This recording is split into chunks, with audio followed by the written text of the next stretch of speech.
your diet, change your life, change the planet.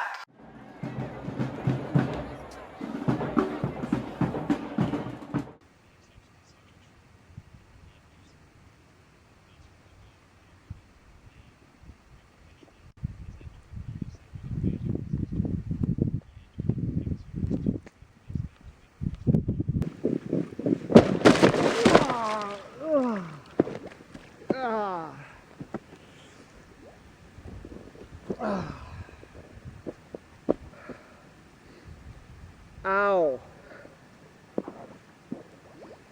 Dry feet. Shit.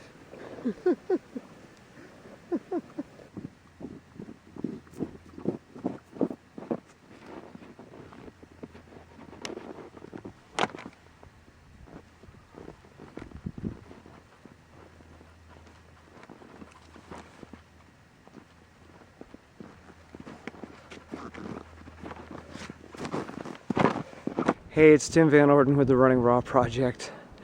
I'm on a boot run behind my house, and as you just saw, I'm an idiot. I like to have fun when I run. I'm listening to a really cool book on neuroscience right now, why the brain believes strange things. I'm just exploring the woods off trail, and yeah, I wanted to see if I could jump across the open water in the beaver pond. It's about an 8 to 10 foot gap, and I thought I could clear it. You know, I used to be a long jumper in high school, and this is a small jump, even with boots on, no problem, right? Well, what I didn't consider was the last step that I took, the one that I put all my weight on to make that leap, was not stable ice, and it broke. Fortunately, I'm wearing my big boots and 2 layers of pants, and although my pants are soaked, my feet are dry. Another reason to wear the big rubber boots when you run in the winter. So as I'm standing here feeling like a fool and licking my wounds, something occurred to me. This often happens to us in life. We're running along totally confident, totally competent. We see a gap. We're going to take a big leap towards veganism or towards raw food or towards running a marathon or towards whatever the goal might be. And there's this leap you have to make. There's this gap you've got to cross. I'm here, and the answer is over there. And I know that I'm competent. I know I can do this. I'm totally confident. And boom, I take the leap. The problem is that we don't have all the information about the ground we're standing on when we take that leap. We don't have all the information about our own physical state or emotional state or the state of the world or the state of the people involved in the project, whatever it is. We don't have all the information. We don't know where the weaknesses are. So we let our own confidence and competence blind us to the possibility that something could go wrong. The ice can break. Things can fall apart. The person that you say I love you to may not love you back.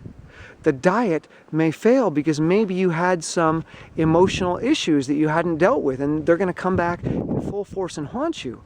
Or maybe you do have a vitamin or mineral deficiency or a macronutrient deficiency or a genetic anomaly that causes you to require much more of a certain nutrient than most of the population. Until you get a larger view of that picture, those big leaps can be really dangerous. Now, I'm lucky. It's in the 20s right now. I'm 2.5 miles from my house, and I'm wet up to the thigh. But my feet are dry because I'm prepared. I'm prepared because I know that taking the little steps of preparation are going to make those leaps somewhat safe. So this is why I'm a really big fan of tiny steps and little leaps, because things like this can happen. The big leaps can be dangerous unless you know the whole picture. And it's really hard to know the whole picture. Like when you're making a dietary transformation, unless you know your entire body chemistry and genetic history, you might run into some problems if you make those big leaps, or if you don't know what's going on psychologically, or if you don't know what's going on with another person that you're choosing to partner up with. And we seldom do know these things. So when you take a little step, you're going to get some evidence.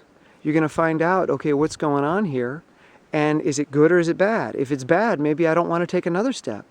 Or if it is bad, is there a way that I can prepare if it gets worse? Is there something I can do? Can I grow so that I can handle the next step? Or do I just walk away? But when you take those big steps, you're often unprepared because you're confident and competent.